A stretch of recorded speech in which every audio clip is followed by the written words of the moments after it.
বহু দূর থেকে এলাম, 5-6 ঘন্টা সময় এত কষ্ট করে মেহনত করে কোথাও দাঁড়ায়নি, এসে সোজা স্টেজে খাওয়া পর্যন্ত কিছু হয়নি।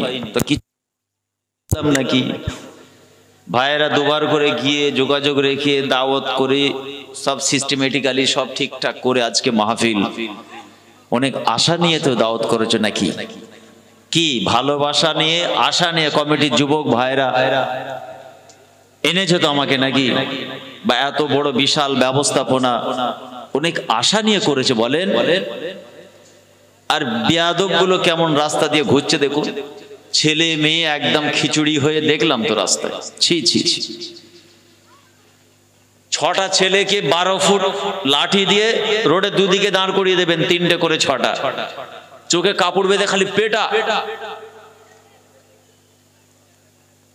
মনে রাখবেন আগামী বছর থেকে নিয়মটা করবেন, 6টা ছেলেকে দায়িত্ব দেবেন 12 ফুট লাঠি দিয়ে, এই রোডের দু মাথায় থাকবে। ছেলে মেয়ে দেখবে শুধু মার। বেহেশতের বাগান চলছে, কোরআন হাদিসের আলোচনা চলছে, ওখানে জামাই শালি শাওড়ি একদম পুরো মিলে মিশে একদম খিচুড়ি একাকার অবস্থা। এই রক্ষণাবেক্ষণ দেখভালের দায়িত্ব কিন্তু কমিটি যুব সমাজের, গ্রামবাসী ভাইদের নয়। গ্রামবাসী ভাইদের দায়িত্ব হচ্ছে নিজেদের বাড়িটাকে প্রোটেকশন দেওয়া। নির্লজ্জ মুসলমান সাবধান কবে হবে? ভুল বুঝলে কিছু করার নেই, বাস্তবটা বলছি আপনাদের স্টেজে, আপনাদের নলেজে রাখার দরকার আছে। ঘরের দরজাটা এবার লাগা, দরজা খুলে দেবেন না, বিপদ ঘটে যাবে। যুগ বহুত খারাপ। ছেলে মেয়েগুলোকে গরু ছাগলের মতো রাস্তায় ছেড়ে দেবেন না। পীরের আওলাদ হিসেবে নসিহত করে গেলাম, কমপক্ষে কমিটির ছেলেরা দায়িত্ব নেবে আগামী বছর থেকে। পীরের আওলাদ আলেম ওলামারা আসবে, রাস্তাঘাটে ছেলে মেয়ে কি অবস্থা। কি রাগ করলেন নাকি? খারাপ কিছু বললাম? সাবধান হন, কঠিন যুগ বহুত খারাপ। একবার কালি লেগে গেলে না, ও কালি আর তুলতে পারবেন না মেয়ের বাপ। আল্লাহ আমাদের হেফাজত করেন, বলুন না আমিন। আল্লাহ পাক কবুল করেন, বলুন না আমিন। এ মুসিবত বিপদ থেকে আল্লাহ আমাদের হেফাজত করেন, বলুন আমিন। আসেন, আশিকে রসুল আলা হাজরাত ছোট হুজুর পীর কেবলা রাহমাতুল্লাহ হচ্ছেন আমার নানা জান। মেয়ের ঘরের ছেলে আমি, পড়াশোনা করার পাশাপাশি একটা সরকারি দায়িত্বে আমি আছি। সব থেকে বড় দায়িত্ব, আমার বড় কাজ হলো সিলসিলার খেদমত। হক সিলসিলা মুজাদ্দিদে জামানের হক সিলসিলা মাসলাকের উপরে নিজেকে পরিচালনা করার চেষ্টা করি, জনগণকে পরিচালনা করার চেষ্টা করি। বেহেশতের বাগান ছাড়াও আরো অন্যান্য সামাজিক কিছু কাজ এনজিও আমার আছে, আমি করি। ফুরফুরা শরীফ সৈয়দে এতিম ফাউন্ডেশনের কর্ণধার আমি, একটা সংগঠন চালাই, এর মাধ্যমে বিভিন্ন প্রতিষ্ঠান আমি চালাচ্ছি। তো যাই হোক, আমি আস্তে আস্তে ভাবছিলাম আজকে আমার টপিকসটা কি হবে, সাবজেক্ট অফ লেকচার, বিষয়বস্তুটা কি হবে। মোবাইল আপনাদের সবার হাতে আছে, কি আছে না নেই? সবার হাতে মোবাইল আছে। মোবাইলের ভিতরে একটা ব্যাটারি আছে, ব্যাটারির পাশে একটা সিম কার্ড আছে। আরে বাহ, হাসছে, আছে কি না বলুন? যদি ব্যাটারিটা খুলে নেওয়া হয় মোবাইল চলবে? সবাই মিলে বলেন চলবে। আবার ব্যাটারি আছে, সিম কার্ডটা বার করে নেব, ফোন চলবে। ব্যাটারিও আছে, সিম কার্ডও আছে, নেটওয়ার্ক নেই, চলবে? আবার মোবাইল আছে, ব্যাটারি আছে, সিম কার্ড আছে, সব আছে, কিন্তু ব্যালেন্স নেই, ভ্যালিডিটি নেই, চলবে? আবার সবগুলোই আছে, যে সিম কার্ড সেই নেটওয়ার্ক নেই, মোবাইল চলবে? তাহলে একটা হ্যালো বলতে গেলে এত কিছু ব্যাপার আছে। কি কথা বুঝে যাচ্ছে আমার? একটা হ্যালো বলতে গেলে এত কিছু ব্যাপার আছে। আর আল্লাহ পাক আপনার হায়াত দিয়েছেন 40, 50, 80, 90। আপনি জমিতে চাষ করে করেই চলে যাবেন, ঘর সংসার সামলাতে সামলাতে কবরে চলে যাবেন, দোকানদারি ব্যবসা চাকরি করতে করতেই কবরে চলে যাবেন। কিছু কাজ করার আছে না নেই? এই জোরে বলেন, আছে না নেই? আছে, কিছু কাজ আছে। কি সেটা? ইল্লা লিয়াবুদুন, আমা খালাকতুল জিন্না ওয়াল ইনসা ইল্লা লিয়াবুদুন, আমি আল্লাহ মানব জাতি জিন সম্প্রদায়কে আমি আল্লাহ বানাতাম না, ইল্লা লিয়াবুদুন, একমাত্র আমি আল্লাহ আমার ইবাদত করার জন্য সৃষ্টি করেছি। জোরে বলুন না সুবহানাল্লাহ। আসেন এই সংক্ষিপ্ত সময়ের মধ্যে একটু নিজেদেরকে আয়নার সামনে দাঁড় করাই, প্রত্যেকের সামনে একটা করে আয়না ধরুন, আয়নার ভিতরে যে মানুষটাকে দেখা যায় তার সঙ্গে কথা বলুন। আয়নার ভিতরে কাকে দেখা যায়? আপনাকেই দেখা যায়, তার সঙ্গে কথা বলুন। 40 বছর 25 বছর 60 বছর 80 বছর হয়ে গেল, পেছনে কি করেছি, আল্লাহ কি করার জন্য বানালেন আর কি করেছি, অ্যানালাইসিস করার দরকার আছে। আর আল্লাহ পাক কোরআনে এটাও জানালেন, মা আতাকুমুর রাসূল ফাখুযুহু ওয়া মা নাহাকুম আনহু ফান্তাহু, নবী যেগুলো তোমাদের কাছে আদেশ আকারে এনেছেন ওইগুলোকে ফাখুযুহু মজবুত করে ধরো, ওয়া মা নাহাকুম আনহু ফান্তাহু, নবী যেগুলো নিষেধ করেছেন ওগুলোকে বর্জন করো, আপনি নাজাত পেয়ে যাবেন। বলুন সুবহানাল্লাহ। এই জোরে সুবহানাল্লাহ বলা যাচ্ছে না? নারে তাকবীর, আর জোরে নারে তাকবীর।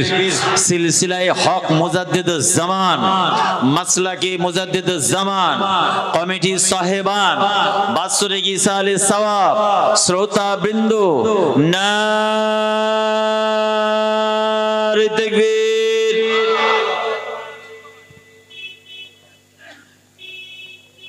আমার ইমানদার মুসলমান ভাই, তাহলে সুন্দর জীবন আল্লাহ আপনাকে দিয়েছেন, আপনার খাওয়ার দায়িত্ব কার হাতে? আল্লাহর হাতে। জমিনকে আল্লাহ দিয়েছেন বিছানা করে, ওয়াল আরদা ফারাশনাহা ফানি'মাল মাহিদুন, এই জমিনটা আল্লাহ আপনার বিছানা বানিয়ে দিয়েছেন। রাতটাকে আরাম করার জন্য রিজিকের দায়িত্ব আল্লাহ নিজের হাতে রেখেছেন। ইন্নাল্লাহা ইয়ারযুকু মান ইয়াশা বিগাইরি হিসাব। হায়াতের মালিক আল্লাহ, মওতের মালিক আল্লাহ, কোটিপতি বানাবেন আল্লাহ, ভিখারি বানাবেন আল্লাহ, ইজ্জতের মালিক আল্লাহ, বেইজ্জতের মালিক আল্লাহ। মওত আপনার হবে, কোথায় হবে সেটা আমার আল্লাহ ছাড়া কেউ জানে না। আবার নির্দিষ্ট সময় আগেও হবে না, পরেও হবে না, ওই সময়ে মওত হবে। ইজা জা আজালুহুম লা ইস্তাখিরুনা সাআতাও ওয়া লা ইস্তাকদিমুন। আল্লাহর কোরআন বলছে নির্দিষ্ট টাইম যেটা আপনার জন্য মুনআকিদ করা হয়েছে, সিলেক্ট করা হয়েছে, ওই সময়ই বান্দা তোকে মরতে হবে। এর বাইরে আপনার আমার হাতে আর কিছু আছে? এই ছেলেরা কথা বলতে হবে, কিছু আছে আমাদের হাতে? কিচ্ছু নেই। তাহলে কিতের এত অহংকার, রিয়া, তাকাব্বুরি, বড়াই, মস্তানি? আল্লাহর জমিনের নোংরা রাজনীতি করি আমরা, হারাম কাজে লিপ্ত হয়, গ্রামে পাড়ায় অত্যাচার অবিচার সন্ত্রাসী করি, মানুষের প্রতি জুলুমবাজি, ধাপ্পাবাজি, ধোঁকাবাজি, অহংকার, রিয়া, তাকাব্বুরি। কিসের সাহসে, কিসের আশায় বলেন? ওয়ালা মিল্লাতে রাসূলিল্লাহ বলে গ্রামের মানুষ রেখে চলে আসবে, নাজাত পাওয়া যাবে না। তাই বলছি, আসেন একটু আয়নার সামনে দাঁড়াই, আয়নার ভিতরের মানুষটার সঙ্গে কিছুক্ষণ কথা বলি। কি রাজি আছেন আপনারা? সবাই মিলে রাজি আছেন? ইনশাআল্লাহ।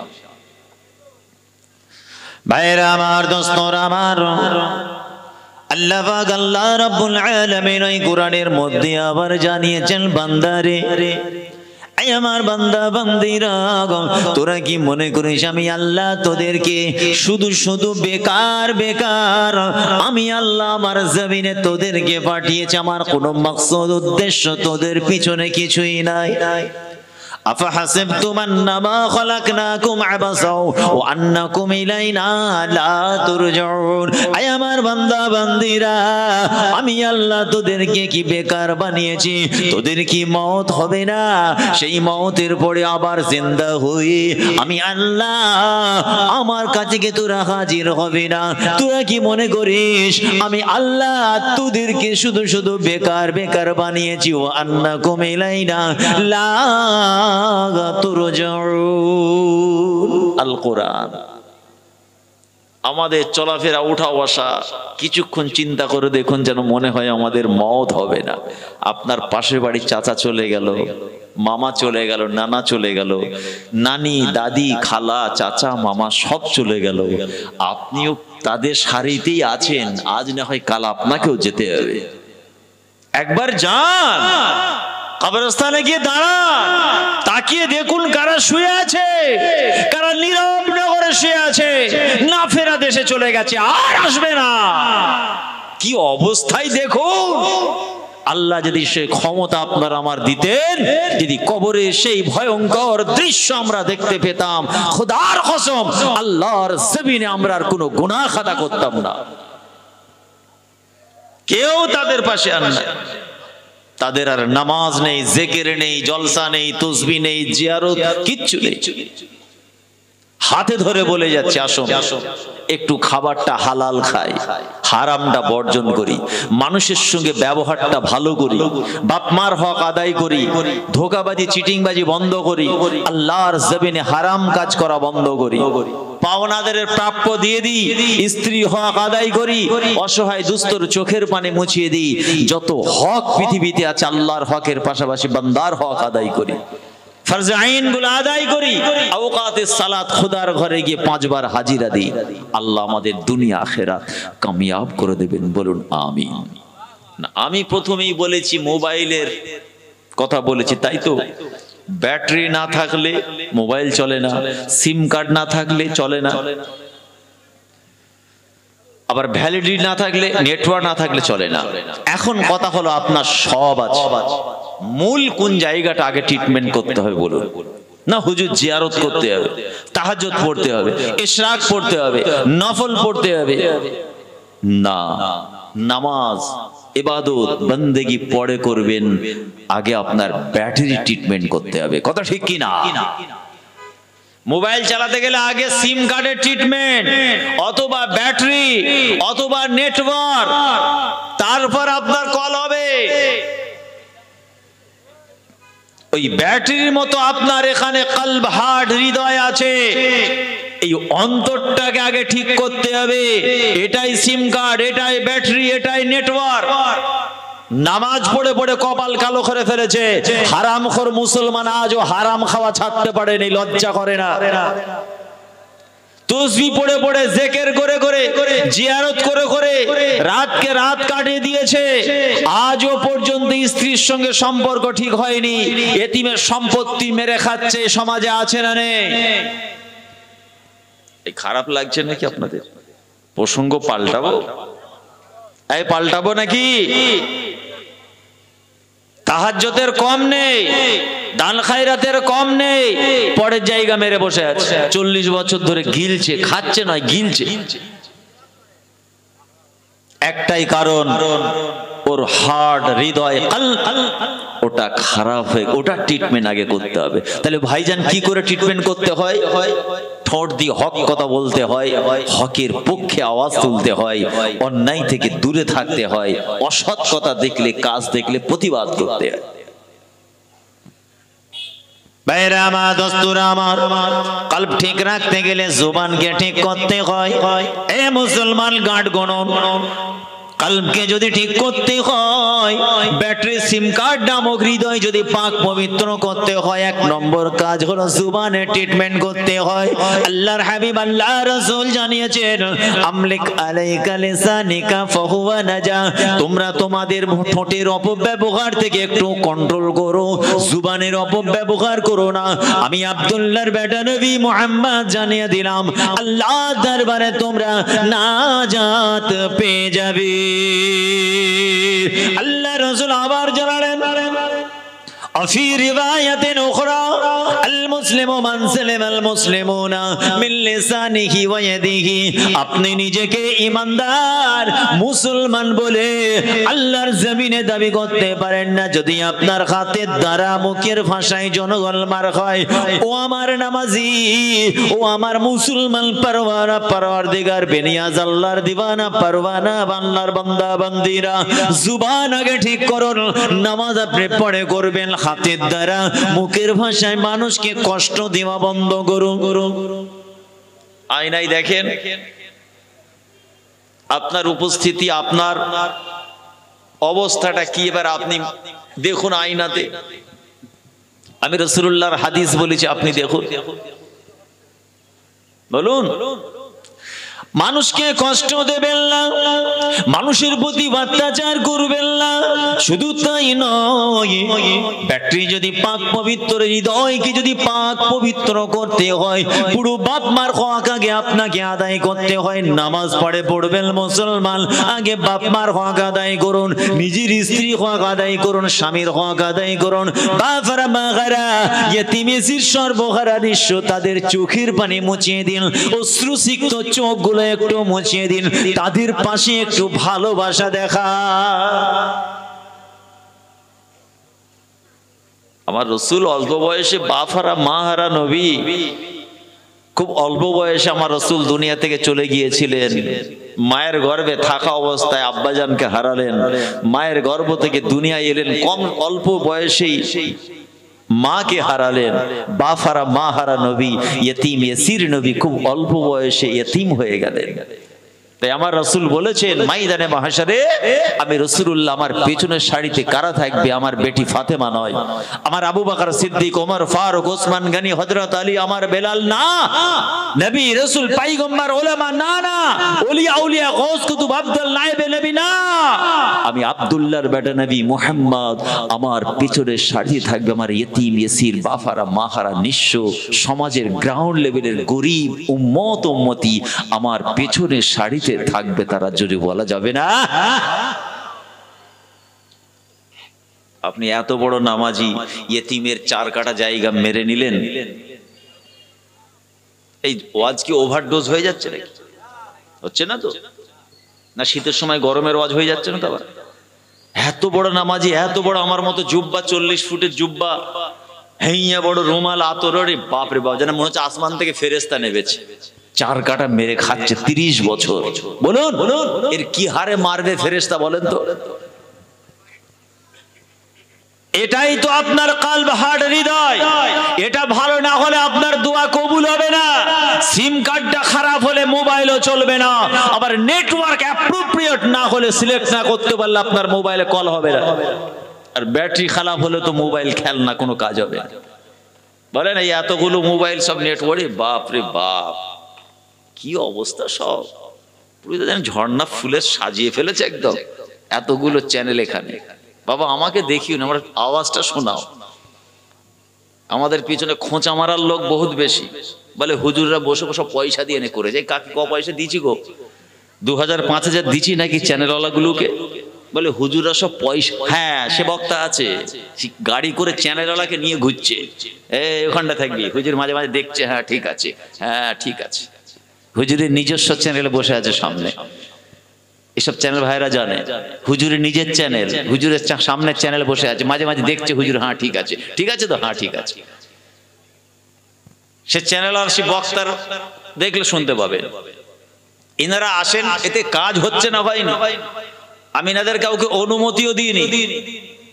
কমপক্ষে আমার যুবক ভাইগুলো কানে হেডফোন দিয়ে গান শোনার থেকে তো আফতাবের ওয়াজ শুনবে, নাত শুনবে, কি কোন পীরের আওলাদের ওয়াজ শুনবে, কোন পীরের আওলাদের ওয়াজ নসিহতটা শুনবে। তো ভিডিওটা, ছবিটা দেখাতে বারণ করি। যাই হোক, এটাও খেদমত। আল্লাহ পাক তাদের দ্বারা অনেক খেদমত করাচ্ছে আমি মনে করি। এটা আমার ব্যক্তিগত মন্তব্য। দোয়া করবেন এদের জন্য। এরা তো গান বাজনা করে ছাড়তে পারত, এখন সব টিকটক চলছে, করতে পারতো তো বসে বসে, অনেক পয়সা। না, এটা মেহনতের পয়সা, কষ্ট করে এই ওয়াজ নসিহত গুলো ভারতের বিভিন্ন প্রান্তে সোশ্যাল মিডিয়ায় ছড়িয়ে দিচ্ছে। আপনার এই এলাকার মাহফিলের খবর চতুর্দিকে চলে যাবে। কোরআন হাদিসের কথা তারা শুয়ে শুয়ে শুনছে। কতজন মোবাইলের দিকে তাকিয়ে শুয়ে আছে জানেন? এখন শুয়ে শুয়ে দেখছে। কেন? ও গান শুনতে পারতো। যাই হোক, এটা তাদের খেদমত, আল্লাহ তাদের কামিয়াব করেন, বলুন আমিন। আসেন, আমি যেটা বলতে চাইছি, তাহলে সিম কার্ডটা খারাপ হলে মোবাইলটা কোনো কাজ নেই, খেলনা। মেশিনটা, আপনার কলব যদি খারাপ হয়, আপনার দুয়া আল্লাহর দরবারে কবুল হবে না। আমার নানা জান, নাম জানেন? চেনেন আপনারা আমার নানা জানকে? চেনেন? আপনাদের পীর আওলাদে মুজাদ্দেদে জামান আশিকে রাসূল আলা হযরত ছোট হুজুর পীর কে রাহমাতুল্লাহ বলতেন, বাবা হারাম খেলে রক্ত গোশত শক্তি সব হারাম। খোদার ঘরে গিয়ে সাজদা করবে, তোমাদের নামাজ খোদা নেবে না। হালাল খাও, কষ্টার্জিত অর্থ দিয়ে হালাল কামাই করে খাও, তোমার শক্তি তোমার রক্ত গোশত সব হালাল। খোদার ঘরে সাজদা করবে, ওই নামাজ আল্লাহর দরবারে কবুল হয়ে যাবে। বলুন সুবহানাল্লাহ। আল্লাহ রাসূল একটা সুসংবাদ দিয়েছেন, কাদের নামাজ আল্লাহর দরবারে কবুল হবে আর কারা আরশের ছায়া নসিব হয়ে যাবে। জোরে বলুন সুবহানাল্লাহ। হাদিসটা বুখারী শরীফের হাদিস। وقلبهم معلق في المساجد। আমার নামাজি ভাইরা, নামাজ পড়েছেন 40 বছর ধরে, আপনি নামাজ পড়েছেন বটে, হারাম খাওয়া ছাড়তে পারেননি, মানুষের পিছনে গীবত নামিমা করতে ছাড়েননি, বাপ মাকে কষ্ট দিতে ছাড়েননি, পরের জায়গা মেরে খেতে ছাড়েননি, মিথ্যা হারাম কাজ করতে ছাড়েননি, আমার নামাজ পড়েছেন। না না না, এ নামাজের নামাজ আল্লাহর দরবারে কবুল হবে না। আমার রাসূল জানালেন 7টা দলেরকে আল্লাহ পাক কবুল করে নেবেন। আল্লাহ পাক ওই 7টা দলকে আরশের ছায়া নসিবে করে দেবেন। ওই 7টা দলের একটা দল হলো কারা? তারা হলো وقلبهم معلق في المساجد। এমন কিছু মিষ্টি পবিত্র হৃদয় আছে, এই রকম মিষ্টি পাক পবিত্র হৃদয় অন্তরের অধিকারী আমার উম্মত উম্মতি আছে, যারা আল্লাহর ঘরে গিয়ে নামাজ আদায় করবে, নামাজ পড়ে যখন নেমে আসবে নিজের অন্তরটাকে আল্লাহর ঘরে লটকে রেখে আসবে। আয় আমার আল্লাহ, ফজরের নামাজ পড়েছি আল্লাহ, জামাতের সঙ্গে আদায় করেছি আলহামদুলিল্লাহ। আয় আমার আল্লাহ, আপনি আমাকে ক্ষমতা দান করুন, আমাকে শক্তি দান করুন, আবার জোহরের নামাজটা যেন আপনার ঘরে এসে জামাতের সঙ্গে আমার আদায় হয়। ওয়াকালবুহুম মুআল্লাকুন ফিল মাসাজিদ।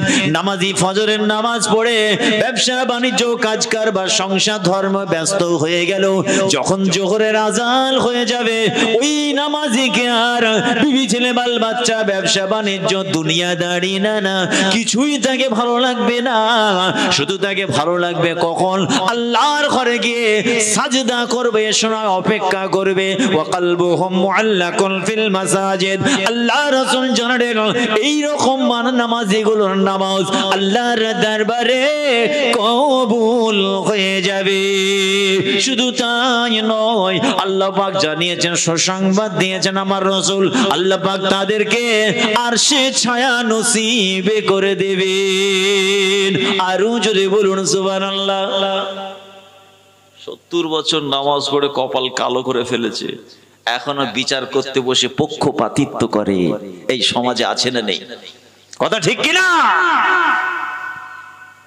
এখনো গ্রামের ইমাম সাহেব 40 বছর ইমামতি করছে। জি, যুবক জওয়ান মেয়েগুলো রাস্তাঘাটে বেহায়া বেশরম নির্লজ্জের মতো শরীর অনাবৃত করে ন্যাংড হয়ে ঘুরছে, শরীরের অঙ্গ প্রত্যঙ্গগুলো জনগণকে দেখিয়ে দেখিয়ে দেখিয়ে ঘুরছে। বাপ ইমাম।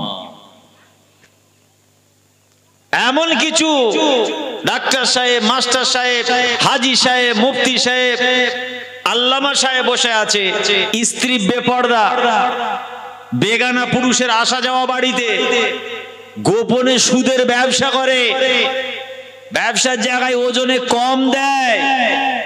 এইসব কথা বলি বলে আমাকে লোক দাওয়াত করতে চায় না, জানেন? মানে এই হুজুর, হাই ভোল্টেজ হুজুরকে কেন আনিস তোরা? আর না বললে খোদা বলছে আমার কাছে তোমার ফেরেশতা রেডি আছে লাঠি নিয়ে। তুমি এলেম শিক্ষা করেছো, জ্ঞান অর্জন করেছো, জনগণকে বলো ভালো কথা। না বললে গোগা বুবা শয়তান করে ময়দানে মাশারে তুলবো, বললে সবাই আমার দুশমন। তাহলে তোমাদের কাছে, জনগণের কাছে ভালো শাস্তি গিয়ে খোদার কাছে আমার ফেরেশতার হাতে মার খেতে দরকার নেই। তোমাদের কাছে আমি খারাপ থাকি, জনগণের কাছে আল্লাহর কাছে আমি ভালো হতে চাই। কথা ঠিক কি না বলেন? মূল কথা হচ্ছে আমরা বুঝতে পারি না কোনটা ট্রিটমেন্ট আগে করব। জিন্দেগিতে অনেক ক্রিম মাখালেন মুখে, শীত পড়েছে খুব নিবিয়া মাখছেন, বাড়ির মা বোনেরা খুব ঘষছে, ওরা তো বেশি ঘষে, কিন্তু নিজের চরিত্রে ইসলামিক ক্রিম আজ পর্যন্ত লাগালো না। মুখের ভাষা ইসলামিক ক্রিম লাগান, মুআমালাত ব্যবহার চলাফেরা উঠা বসা নবীর সুন্নতের ক্রিম লাগান। চারিত্রিক দিকটা জঘন্য, মাকারিমুল আখলাক ভালো ক্রিম ওখানে আছে, ইসলামিক ক্রিম লাগান। কত বোরোলিন, বোরো প্লাস আর নিভিয়া লাগাবে, এই একদিন বাংলার 5 হয়ে যাবে, তুবড়ে বেঁকে কিছু থাকবে না 60 বছর হলে। এখন তরুণ যুবন যুবতী তো একদম চকচক করছে একদম, তাই তো নাকি? যুবক ছেলের কত হাসছে, খালি বিমল মারছে আর বলছে কেমন লাগছে, হেভি লাগছে। আবার বাঁদর কাটিং চুল কেটেছে, ফাটা জিন্স, স্কিন টাইট গেঞ্জি, হাতে মস্তানি বালা, হাত ছেড়ে দিয়ে বাইক চালাচ্ছে। তুই ঢোক একবার কবরে। আমার যুবক ভাইগুলো স্কিন টাইট গেঞ্জি, পিছনে লেখা আছে বিইং হিউম্যান। আবার এইখান থেকে চুলটা চাঁচা, এইখান থেকে উঠে গেছে, এখানটা লাল, এখানটা সাদা, এখানটা সবুজ। তো কি লাগছে রে, দেখ না মুখটা একবার আয়নায়। বলে আল্লাহর কি রে, হেভি লাগছে। ব্যাস, কানে হেডফোন দিয়ে কথা বলতে বলতে যাচ্ছে, বান্ধবীর সাথে বাইক চালিয়ে হাত ছেড়ে দিয়ে, আরে তারপরেই দেখছে বান্ধবী শুনতে পাচ্ছে দুমদাম আর ধর্মকের একটা আওয়াজ হলো, মানে ঝেড়েছে লড়ের পিছনে। খবরদার, ভাই হিসেবে বলে যাচ্ছে, ভালোবাসি, তুমি আমার ভাই। তুমি দাঁড়িয়ে পিচ্ছাপ করতে পারো, তারপরেও তুমি আমার ভাই। তুমি বাপ মাকে খেতে দাও না, বাপ মাকে কষ্ট দাও, বাপ মার প্রতি অবিচার করো, স্ত্রীকে মারো, তারপরেও তুমি আমার ভাই। তাই ভাই হিসেবে ভাইকে বাঁচানোর দায়িত্ব আছে না নাই? তওবা করে নাও। ইন্নাল্লাহা ইউহিব্বুত তাওয়াবিন। ইয়া আইয়ুহাল্লাযিনা আমানু তুবু ইলাল্লাহ তাওবাতান নাসুহা। আমার কথা নয়, আমার বাপের, আমার দাদুর, নানার কথাও নয়, আল্লাহর কোরআন বলছে খালেজ দিলে তওবা করলে আল্লাহ তার জীবনের সমস্ত গুনাহকে মাফ করে দেবে। জোরে বলুন সুবহানাল্লাহ। জি, আল্লাহর নবী মুসা আলাইহিস সালামের জামানার পিরিয়ডের কথা বলছি, বলবো।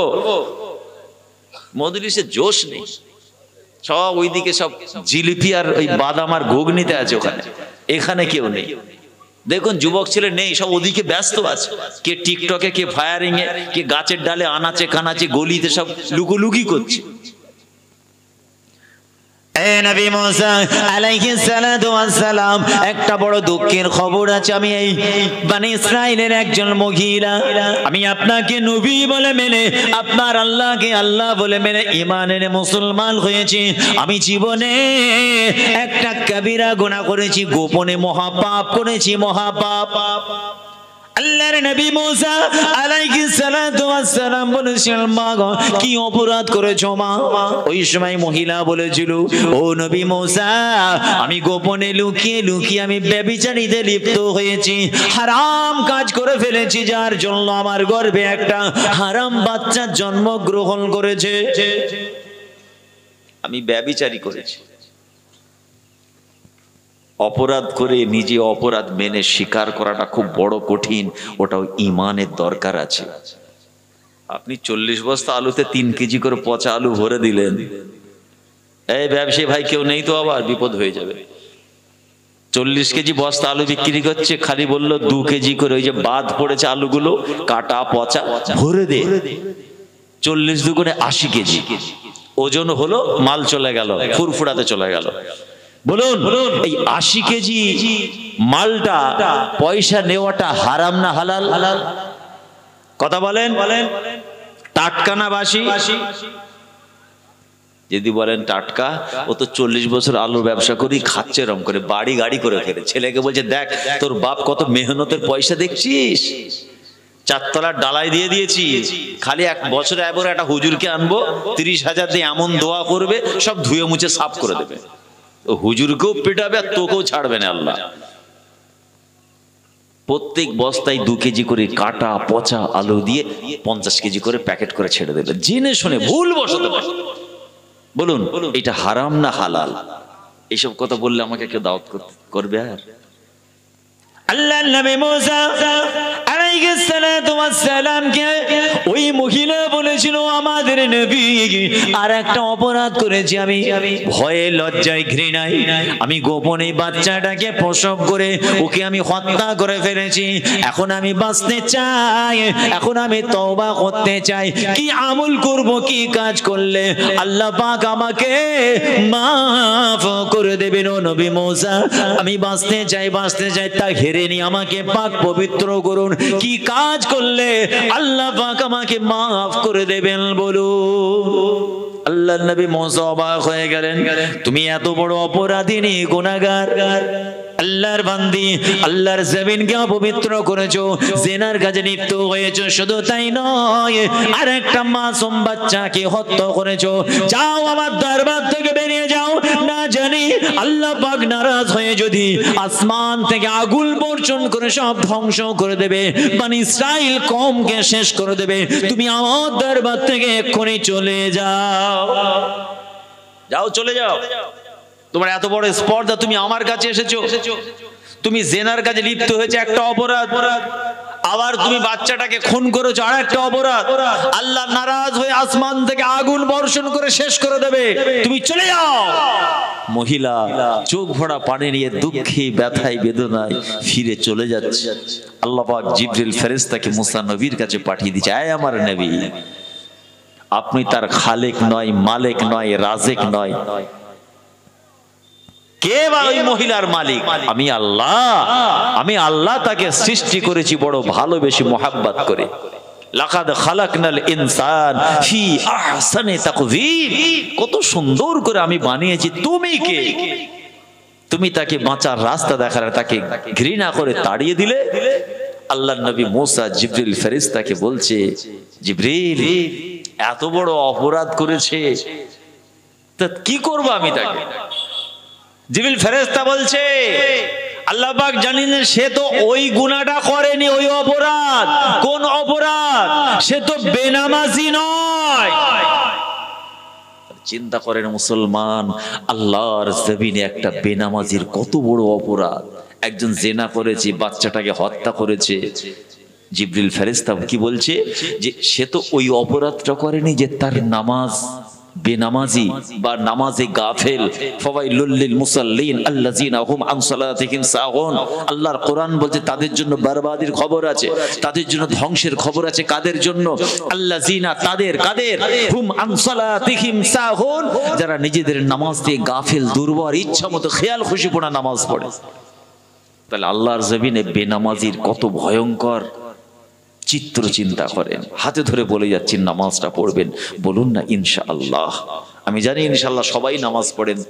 যাদের নামাজ এখনো শুরু করা হয়নি বা নামাজে গাফেল, ইচ্ছা মতো পড়েন না, আজকের মাহফিল আপনাদের ডাক দিয়েছে এজন্যই, নিজেদের চরিত্রের পরিবর্তন করার জন্য, জুবানের ট্রিটমেন্ট, হাতের ট্রিটমেন্ট, শরীরের অঙ্গ প্রত্যঙ্গের ট্রিটমেন্ট করার জন্য।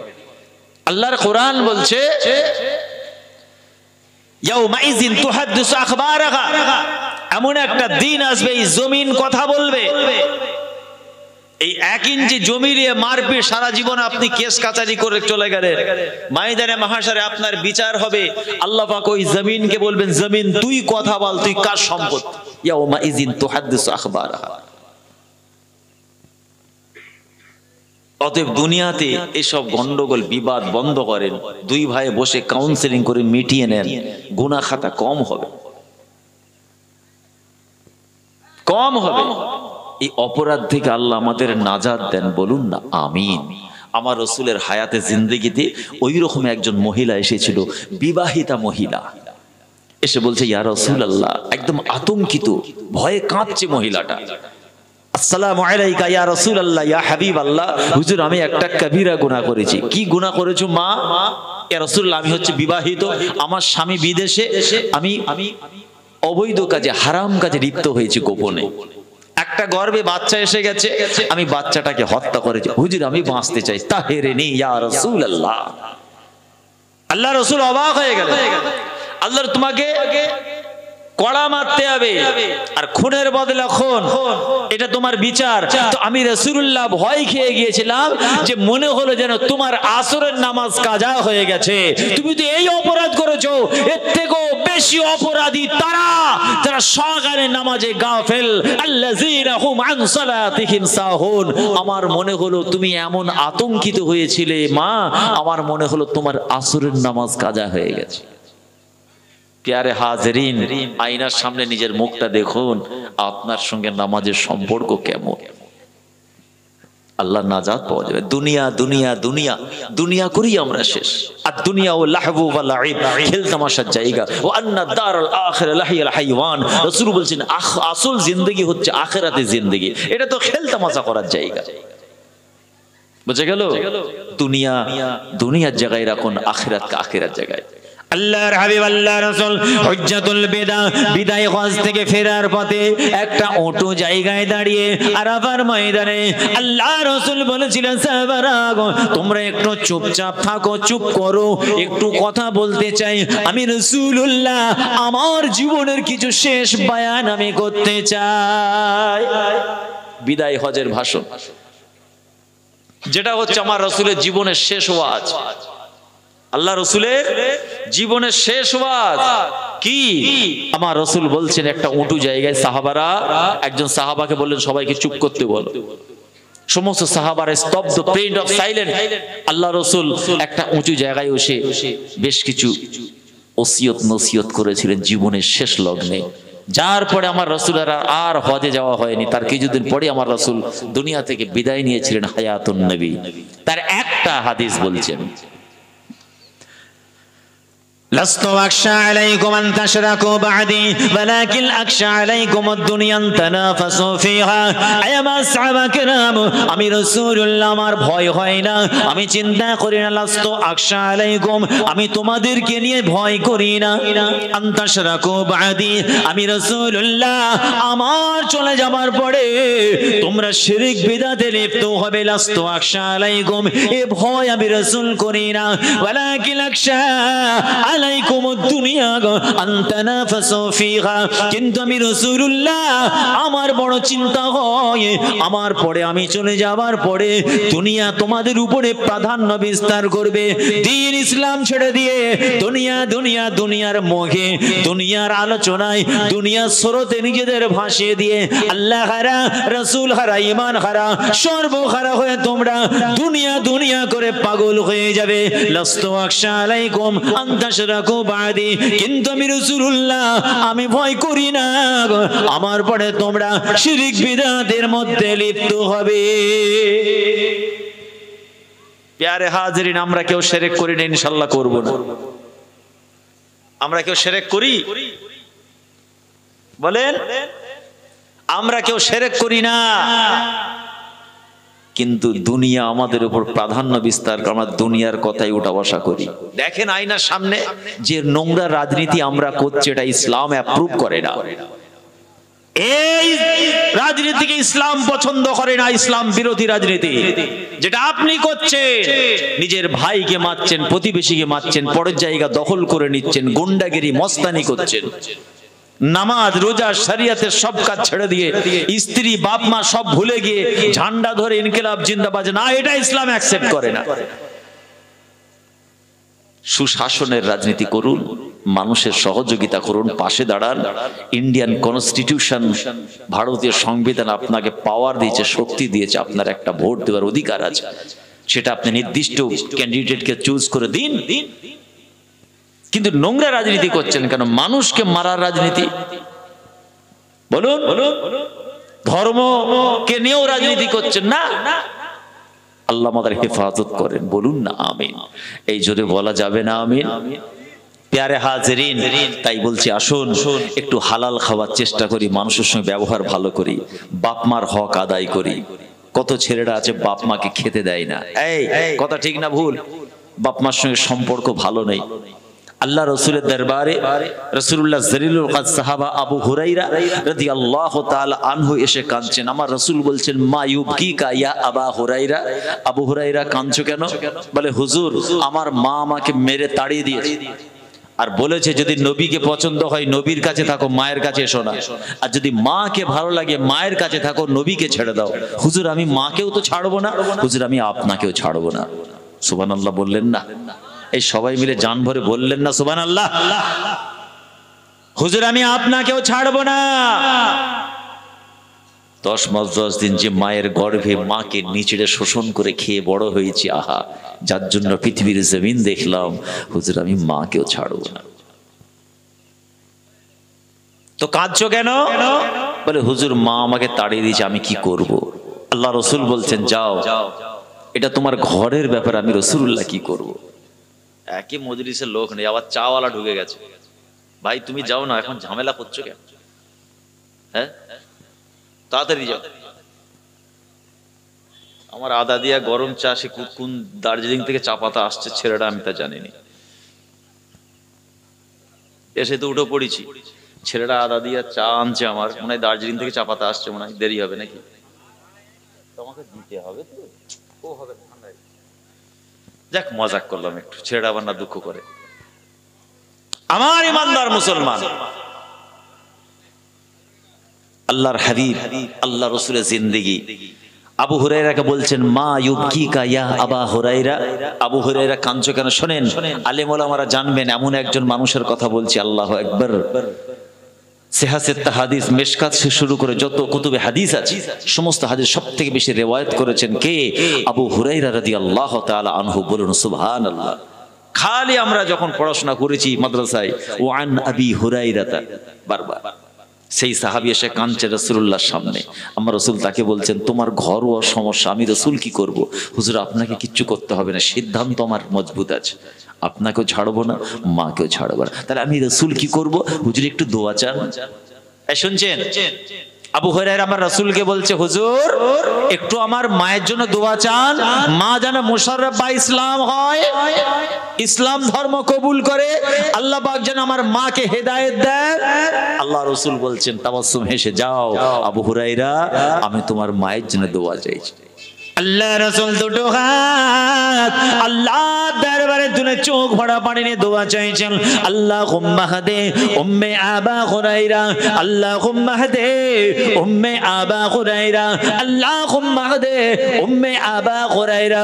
আয় আমার আল্লাহ পরওয়ারদিগার বেনিয়াজ আল্লাহ, আমি আব্দুল্লাহর বেটা নবী মুহাম্মদ দোয়া চাইছি আমার ভাই আবু হুরায়রার মাকে আপনি মুশাররফ বা ইসলাম বানিয়ে দিন, আমার আবু হুরায়রার মা যেন হিদায়াত পেয়ে যায়, আল্লাহ আপনি কবুল করুন, কালমা পড়ে ঈমান এনে যেন আবু হুরায়রার মা মুসলমান হয়।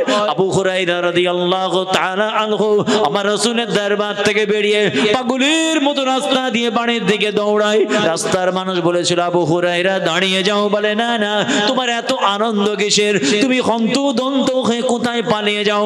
মানে তোমরা বুঝবে না, তোমরা জানবে না, আজকে আমার মায়ের জন্য দোয়া চাইছেন আমার রাসূল, দেখে আমার রাসূলের দোয়াটা আল্লাহর দরবারে আগে কবুল হয় নাকি আমি আবু হুরায়রা মায়ের কাছে আগে পৌঁছে যাই? বলুন সুবহানাল্লাহ। আল্লাহ রাসূল দোয়া চাইছেন আমার মায়ের জন্য, তো দেখি আমি আগে পৌঁছে যাই নাকি নবীর দোয়াটা আল্লাহর দরবারে আগে কবুল হয়। বাড়িতে পৌঁছে গেছেন, মা হামাম খানার মধ্যে মানে গোসলখানার মধ্যে বাথরুমে, বাইরে থেকে আওয়াজ দিচ্ছে মা, ভিতর থেকে আর সেই কড়া ভাষা মিজাজি আওয়াজ নয়, মিষ্টি মধুর আওয়াজ, বাবা আবু হুরায়রা একটু অপেক্ষা কর। এই দোয়া কবুল হয়েছে না হয়নি? এই সবাই মিলে বলেন, জোরে বলেন, আল্লাহর দরবারে কবুল। দরওয়াজা খুলে বার হয়ে বলেছিল, ও আমার কলিজার টুকরা আবু হুরায়রা রে, যে হাত দিয়ে মেরেছিলাম অপবিত্র হাতের সঙ্গে তোর নবীর পবিত্র হাতের ছোঁয়া লাগিয়ে দে, যে অপবিত্র ঠোঁট দিয়ে আমি গালিগালাজ করেছিলাম, অপবিত্র ঠোঁটে পুনঃ তোর নবীর পবিত্র ঠোঁটের পবিত্র বাণী মহাবাণী মহাকালমা পড়ে আমাকে মুসলমান বানিয়ে দে। আবু হুরায়রা নিজের মায়ের হাতটা ধরে ধরে ধরে রাসূলুল্লাহর দরবারে আনছেন। আল্লাহ রাসূল সাহাবাদের বলছেন, সাহাবারা দেখো তো কে আসছে? বলে হুজুর আবু হুরায়রা মাকে নিয়ে আসছে। বলছে না ভালো করে দেখো। আবার দেখলেন ইয়া রাসূলুল্লাহ ইয়া হাবিবাল্লাহ, আমাদের মা বাপ আপনার কদমে কুরবান হয়ে যায়, হুজুর পরোয়া করি না। আমাদের ভাই আবু হুরায়রা নিজের মায়ের হাতটা ধরে হুজুর আপনার সান্নিধ্যে আনছেন। আল্লাহ রাসূল বলছেন না, ভালো করে দেখো। আল্লাহ রাসূল তখন, রাসূলের সাহাবারা বলেছিল আল্লাহু আ'লাম ওয়া রাসূলিহি, আল্লাহ এবং তার রাসূলই উত্তম এবং ভালো জানেন আপনার মনের কি কথা। আল্লাহ রাসূল সেদিন চোখ ভরা পানি নিয়ে কি বলেছিলেন, আয় আমার সাহাবা কেরাম, আমি রাসূলুল্লাহ দেখতে পাচ্ছি আবু হুরায়রা নয়, ছেলের মতো ছেলে, রত্ন ছেলে, মায়ের হাতটা ধরে টেনে টেনে জাহান্নামের দরওয়াজা থেকে টেনে টেনে আল্লাহর দয়ার জান্নাতের দিকে যায়। আরো জোরে বলুন সুবহানাল্লাহ। বাপ মার খেদমত করুন। হাজার হাজার জলসা শুনেছেন, চরিত্রের পরিবর্তন হয়নি, বাপ মার খেদমত করুন। খবরদার। এত নামাজ পড়েছি হুজুর, এত জিয়ারত করেছি হুজুর, এত ফুরফা শরীফ জিন্দাবাদ বলেছি, এত আজমির শরীফ, এত সিরহান শরীফ, বাগদাদ শরীফ, সারা দুনিয়া ঘুরেছি, মা নারাজ, দুনিয়া বারবার। বিশ্বাস করেন, দুনিয়া বারবার, কোনো কাজে লাগবে না। বাপ মার হক আদায় করুন, বাপ মার চোখের পানি মুছিয়ে দিন, বাপ মার সঙ্গে খারাপ ব্যবহার করবেন। আল্লাহ রাসূল মদিনার মসজিদে আছে, একজন বয়স্কা মহিলা যাচ্ছে, রাসূল উঠে দাঁড়িয়ে পড়লেন, আস্তে আস্তে গিয়ে তার সঙ্গে কথা বললেন। সাহাবাদের মনে প্রশ্ন, কি ব্যাপার এই মহিলার সঙ্গে কথা বললেন, মূল্যবান আলোচনা ছেড়ে দিয়ে আল্লাহ রাসূল তাশরিফ আনলেন। ইয়া রাসূলুল্লাহ, একটা কথা। কি কথা বলো? হুজুর আমাদের মা বাপ আপনার কদমে কোরবান হয়ে যাক, পরোয়া করি না। হুজুর একটা মূল্যবান আলোচনা বন্ধ করে আপনি সম্মান দিয়ে দাঁড়িয়ে বললেন, তার সঙ্গে কথা বললেন। আল্লাহ রাসূল তাবাসসুম হেসে বললেন, বাবা ওটা হচ্ছে আমার খালা, আমি রাসূলুল্লাহ বাফারা মাহারা নবী, আমি আমার খালাকে একটু সম্মান করেছি। জোরে বলুন না সুবহান। আর আপনি মায়ের সঙ্গে কথা বলেননি, স্ত্রীর সঙ্গে ঝামেলা, মায়ের সঙ্গে কথা বন্ধ। ছি ছি ছি, লজ্জা করে না? আবার ফুরফুরা শরীফের মুরিদ দাবি করে, দাঁড়িয়ে পিচ্ছাপ করে, দাদা হুজুরের গোলাম, দাদা হুজুরের মুরিদ, ফুরফুরা শরীফ ভাইজানদের ভক্ত। ব্যবসার জায়গায় ওজনে কম, ওয়াকিমুল ওয়াজনা বিল কিসতি ওয়ালা তুকসিরুল মিজান। বান্দা ব্যবসা করবি, হালাল ব্যবসা, হালাল পথে, नाप तोल में कमी ना हो रहा है मेरे प्यारे बंदे। तिजारत करना है तो करो, व्यवसाय करो, इच्छा है करो, मगर याद रखना नाप तोल में कमी ना होना। अगर होगा तो मैं कबूल नहीं करूंगा, तुम्हारे नमाज इबादत बंदगी दरबार इलाही में कबूल नहीं होगी। অনেক ভাই আছে দাড়ি টুপি জুব্বা লেবাস ঠিক আছে, কিন্তু ওজনে কম দেয়। এই আছে না নেই? ব্যবসায়ী ভাইরা যা দোয়া করছে আমাকে, ওজনে কম দিচ্ছে। আল্লাহ রাসূল মদিনার বাজারে, শোনেন প্র্যাকটিক্যাল আমার রাসূল কি শিক্ষা দিলেন। মদিনার বাজারে গেছেন, এক পশলা বৃষ্টি হয়েছে, রাসূল সাহাবাদের নিয়ে মদিনার বাজারে ঢুকেছেন। আল্লাহ রাসূল একজন গম ব্যবসায়ী দোকানের সামনে গিয়ে দাঁড়িয়ে গেলেন, তার সামনে গমের ঢের লাগানো আছে, সাজানো আছে। আল্লাহ রাসূল দস্ত মোবারক হাতটা গমের ভিতরে ভরে দিয়ে ভিতর থেকে এক মুঠো গম বার করলেন। বুখারীর হাদিস। আল্লাহ রাসূলের অবস্থা সাহাবারা দেখছেন, কি ব্যাপার?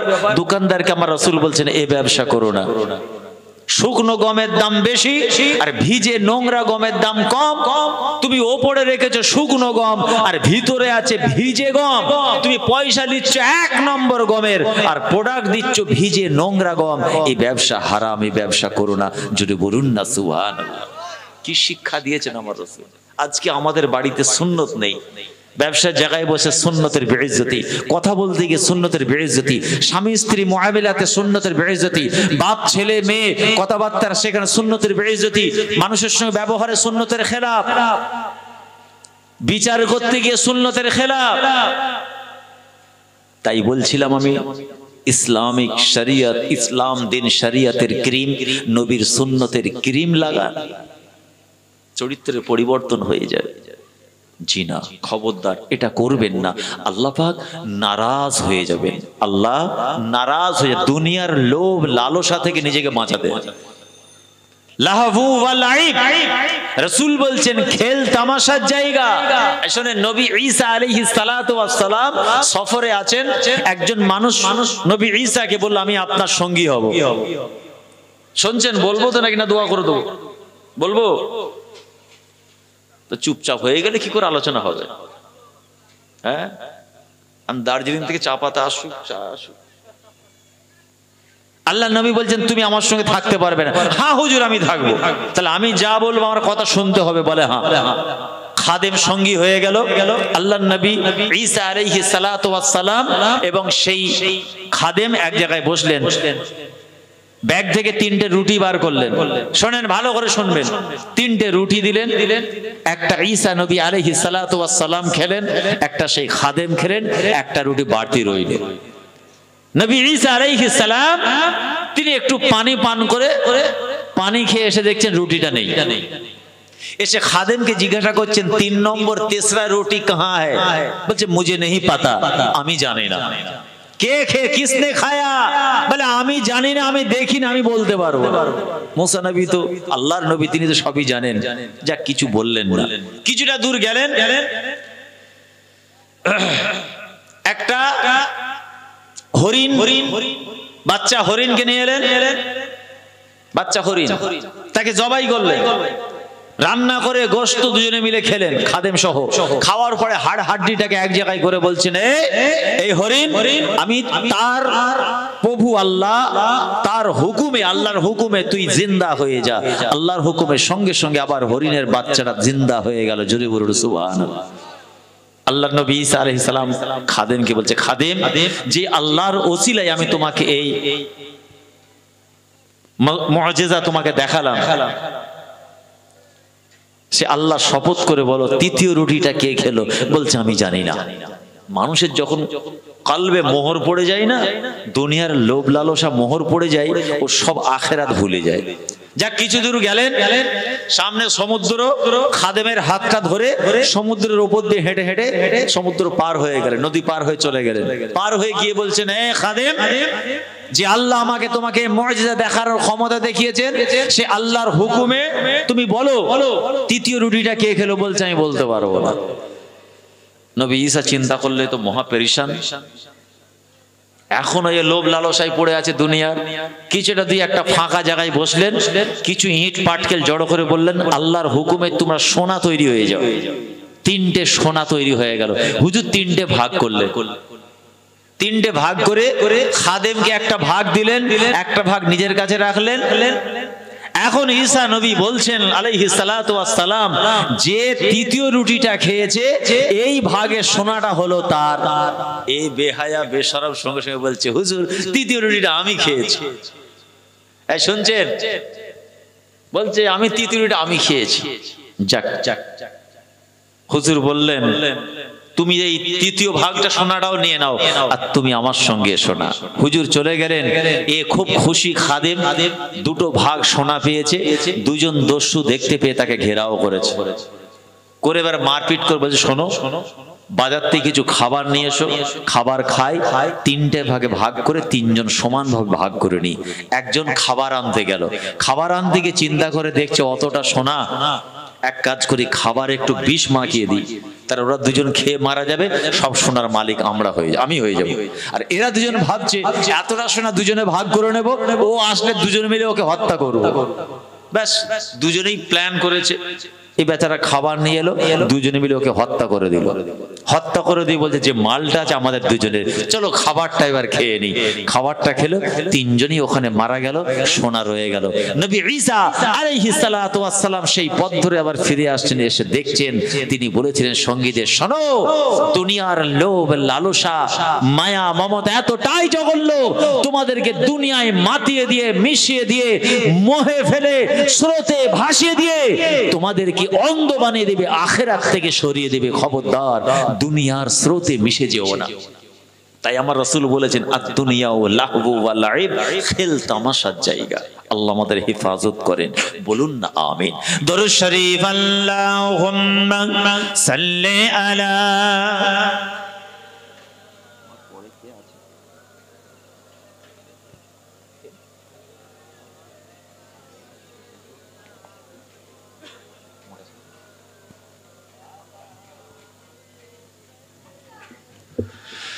তুমি আসমানে থাকো প্রভু, আমি জমিনে। তুমি আসমানে থাকো প্রভু আমি জমিনে, আমি তোমারি গোলাম গো অন্য কারো না, আমি তোমারি গোলাম গো অন্য কারো না, আলিমুল গায়ব তুমি মালিক রাব্বানা। বলুন না সুবহানাল্লাহ।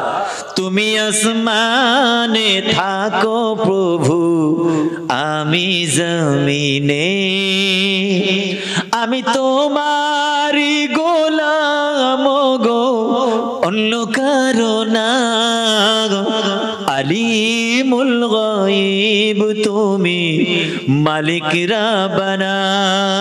আল্লাহু আল্লাহু আল্লাহু আল্লাহ, আল্লাহু আল্লাহু আল্লাহু আল্লাহ। তুমি আসমানে থাকো প্রভু আমি জমিনে, আলিমুল গায়ব তুমি মালিক রাব্বানা, আমি তোমারি গোলাম গো অন্য কারো না, আলিমুল গায়ব তুমি মালিক রাব্বানা। আল্লাহু আল্লাহু আল্লাহু আল্লাহ, আল্লাহুম্মা সাল্লি আলা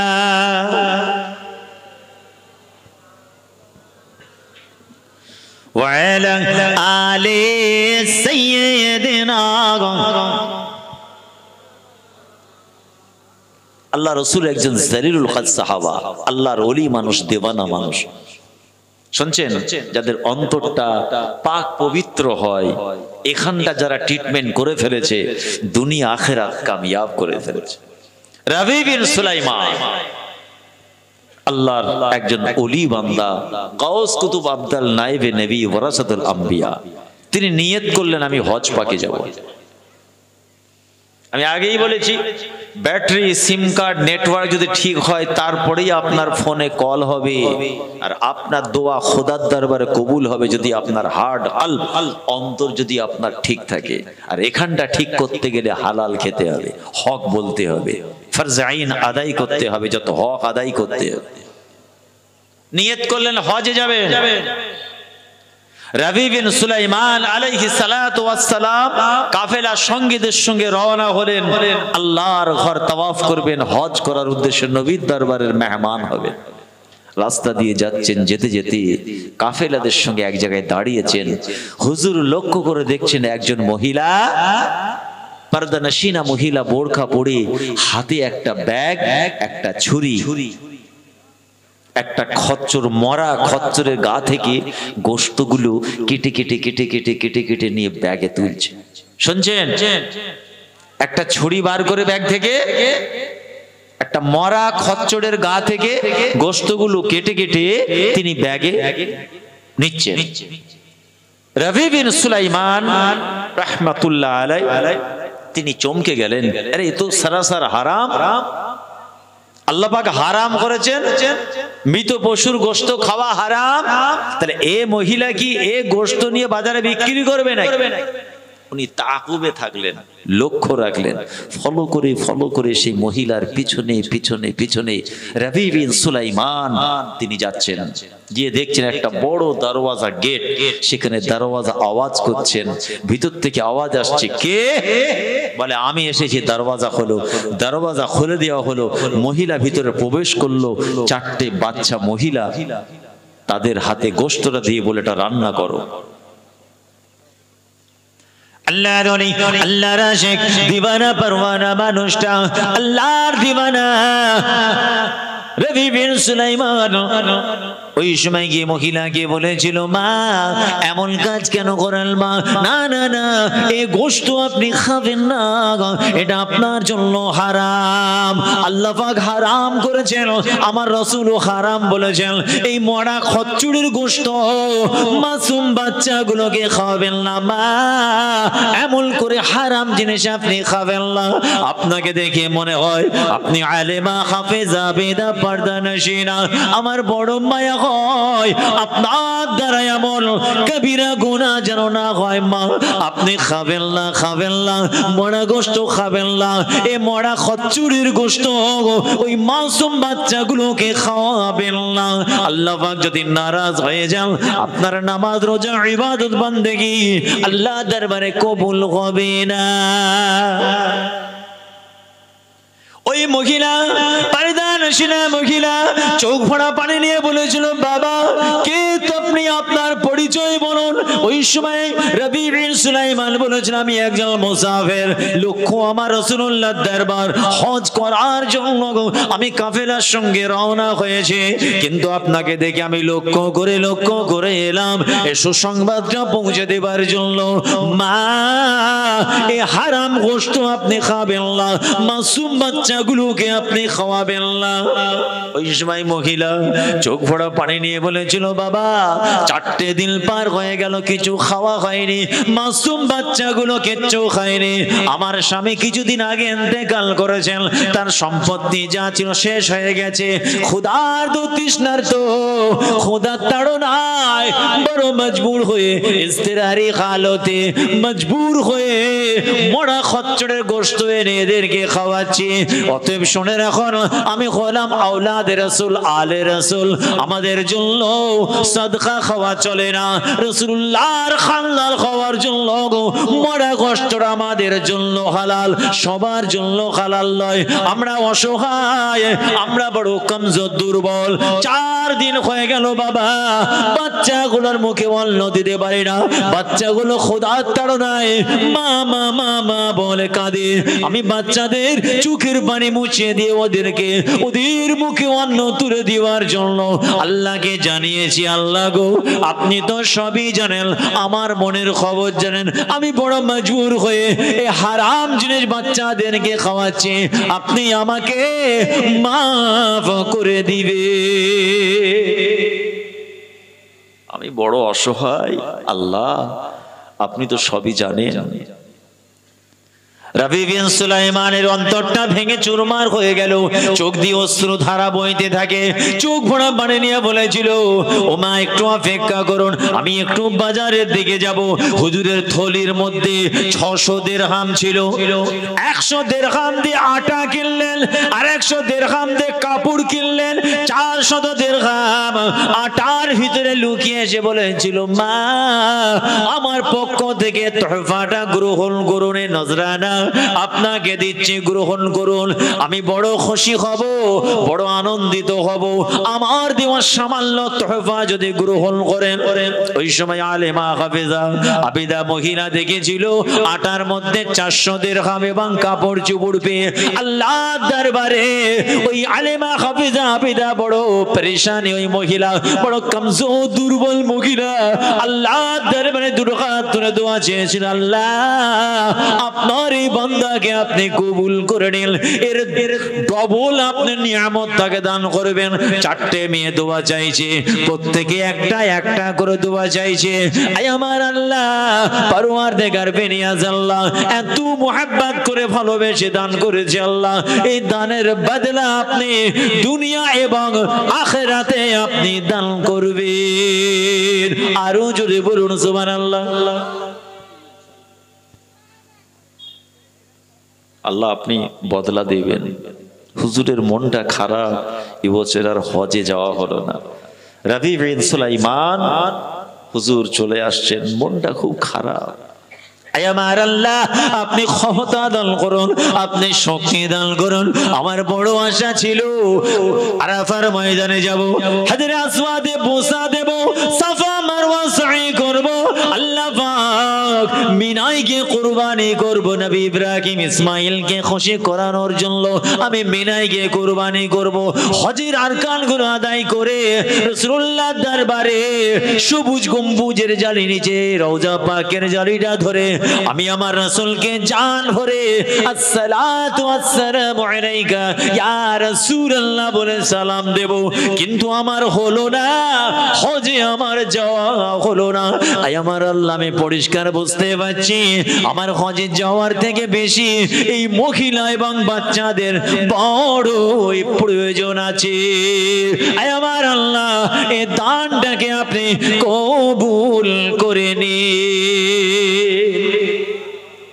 কাফেলা চলে গেল,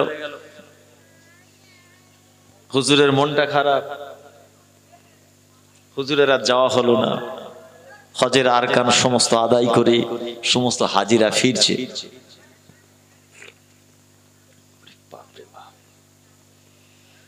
দার্জিলিং এর চায়ের টেস্ট কি আল্লাহ, বাপ রে বাপ।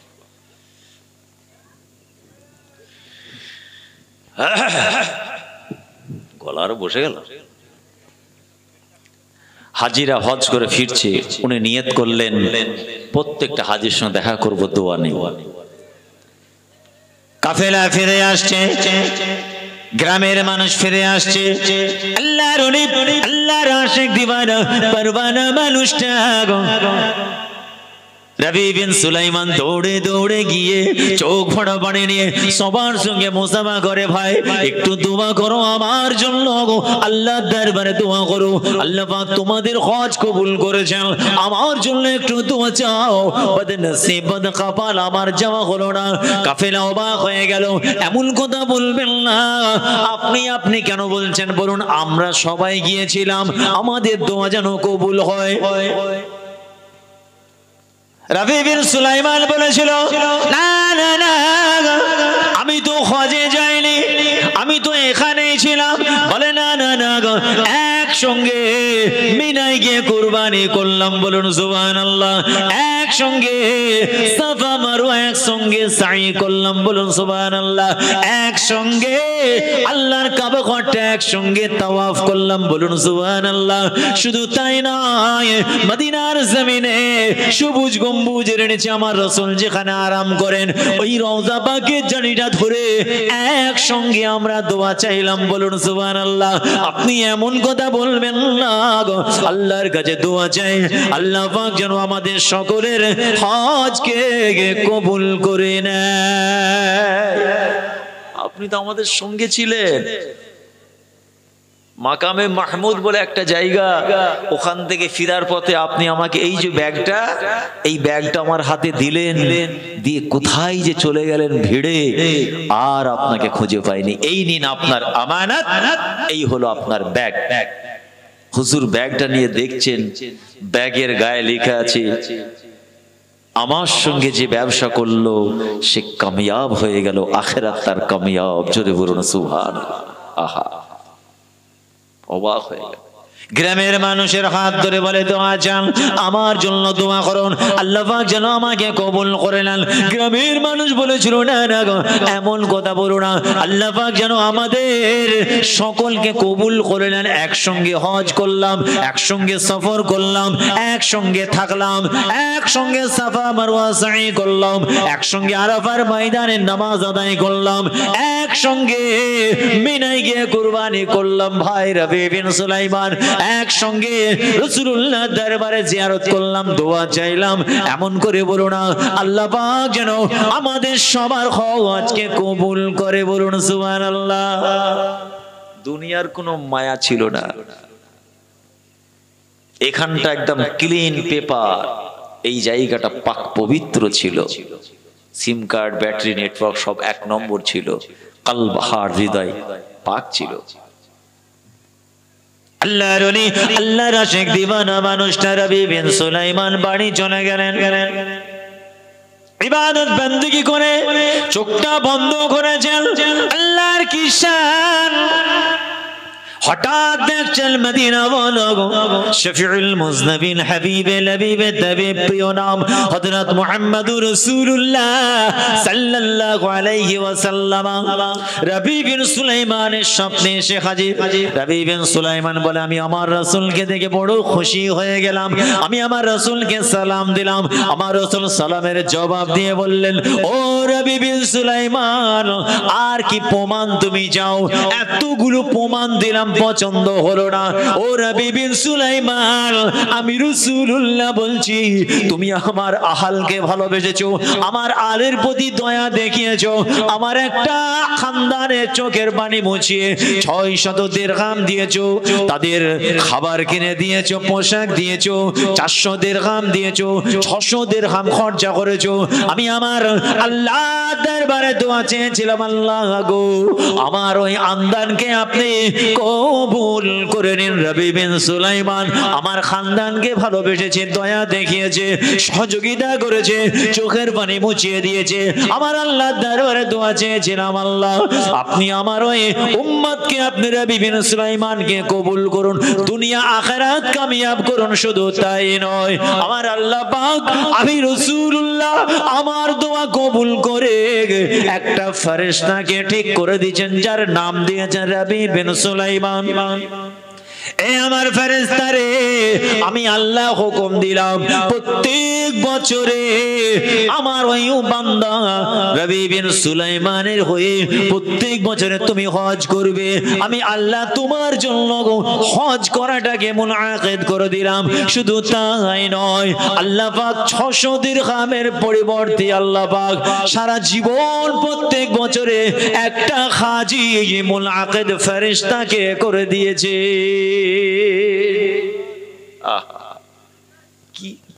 কি জিন্দেগি!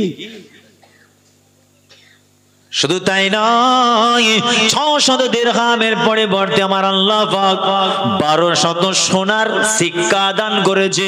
স্বপ্ন দেখার পরে ঘুমটা ভেঙে গেল। রবি বিন সুলাইমান বলেন, আমি যখন ব্যাগটাকে খোলা দেখি, আল্লাহর কি শান, ওই ব্যাগের মধ্যে 1200 সোনার স্বর্ণ মুদ্রা রয়েছে। বলুন সুবহানাল্লাহ। একটা ফেরেশতাকে আল্লাহ ঠিক করে দিয়েছে। শুনছেন? আপনি যখন হজ করার নিয়ত করে বাড়ি থেকে বার হবেন, আপনি কার মেহমান বলতে পারবেন? আল্লাহর মেহমান।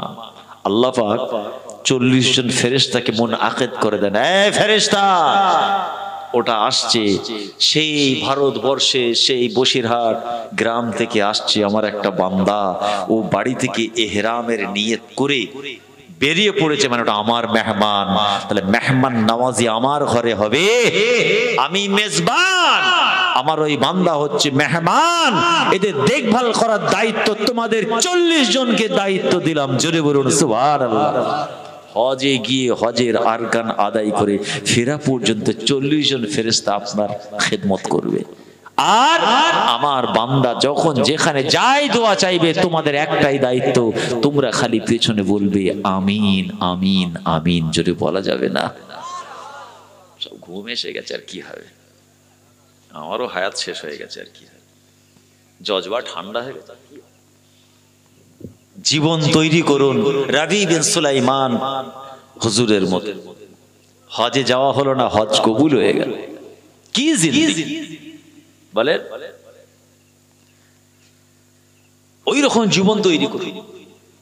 আল্লাহর ওলি, আল্লাহর মাহবুব বান্দা আব্দুল্লাহ ইবনে মুবারক রাহমাতুল্লাহ আলাইহি বলেন, আমি আমার জীবনে একটা যুবককে দেখেছিলাম, আমি জীবনে তাকে ভুলতে পারবো না। আব্দুল্লাহ ইবনে মুবারক,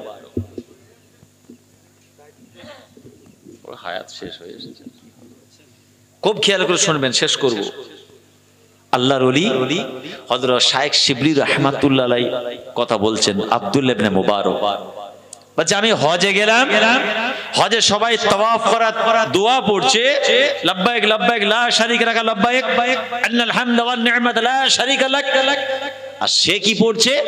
আল্লাহুম্মা সাল্লি আলা সাইয়্যিদিনা শাফিয়ানা হাবিবানা নবিয়ানা মাওলানা মুহাম্মদ। আমি যুবকটাকে ডাকলাম, এই যুবক শোনো, এখানে তোমার কি তওয়াফের দোয়াটা মুখস্থ হয়নি না? তুমি জানো না? দরুদ পড়ছো কেন?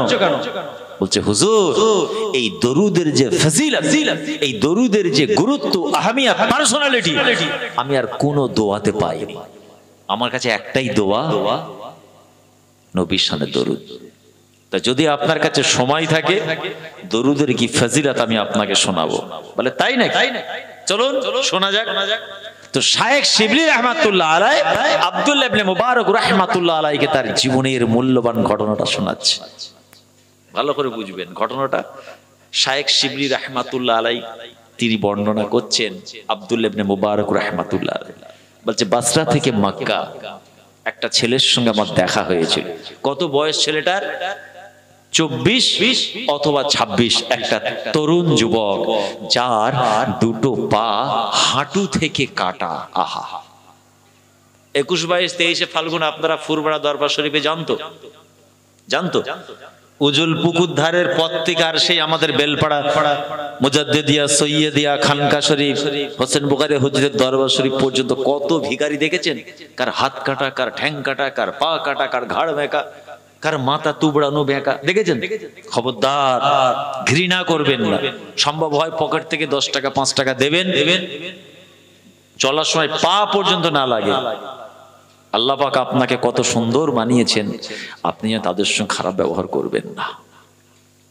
আমি আমার জীবনে একটা 26 অথবা 28 বছরের যুবক ছেলেকে দেখেছিলাম, যার দুটো পা হাঁটু থেকে কাটা।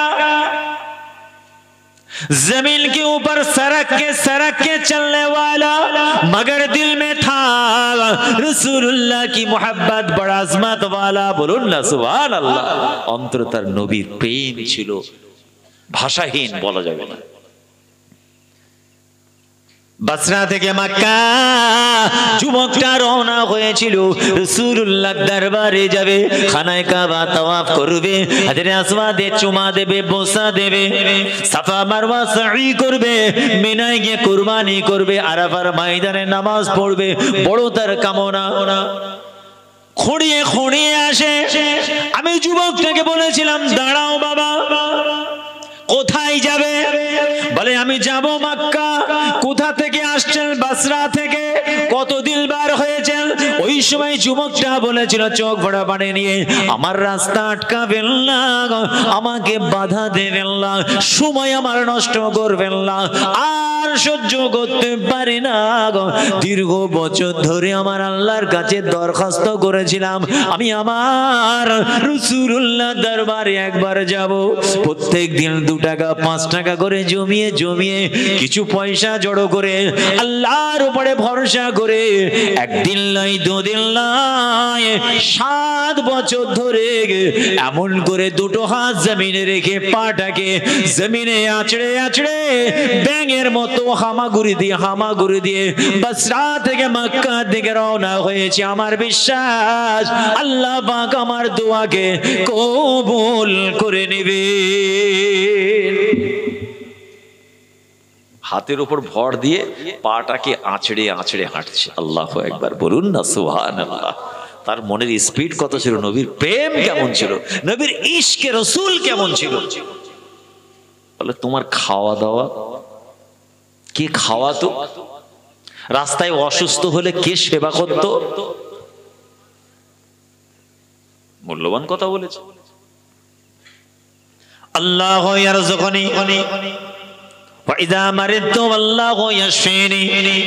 ও আল্লাহর ওলি, রাস্তা আমার ছেড়ে দাও, আর দেরি করবেন না, আর আমার সহ্য হয় না। আমার রাসূলের সবুজ গম্বুজটা আমার দেখতে ইচ্ছা হয়। আমার রাসূলের দরবারে গিয়ে খানায়ে কাবা তাওয়াফ করে হজের আরকান আদায় করে আল্লাহ রাসূলের দরবারে গিয়ে আমার রাসূলুল্লাহ দরবারে গিয়ে রওজা পাকে জানিটা ধরে আমি একটু আমার রাসূলকে জান ভরে সালাম দিতে চাই, আর আমাকে আটকাবেন না। যখন আমি ক্ষুধার্ত হয়ে যেতাম, আল্লাহু ইয়াশফিনি, আল্লাহু ওয়া ইযা আল্লাহ ইয়ারযুকুনি আল্লাহ ইয়াসকিনি, আল্লাহ পাক আমাকে খাইয়েছেন, আল্লাহ পাক আমাকে পান করিয়েছেন। ওয়া ইযা মারিতু ফাহুয়া ইয়াশফিনি, যখন আমি আল্লাহর জমিনে অসুস্থ হয়ে যেতাম আল্লাহ পাক আমাকে শিফা দিতেন। আর দেরি করা যাবে না, 7টা বছর পার হয়ে গেল আর আমি সহ্য করতে পারি না, রাসূলুল্লাহ দরবারে যেতে চাই।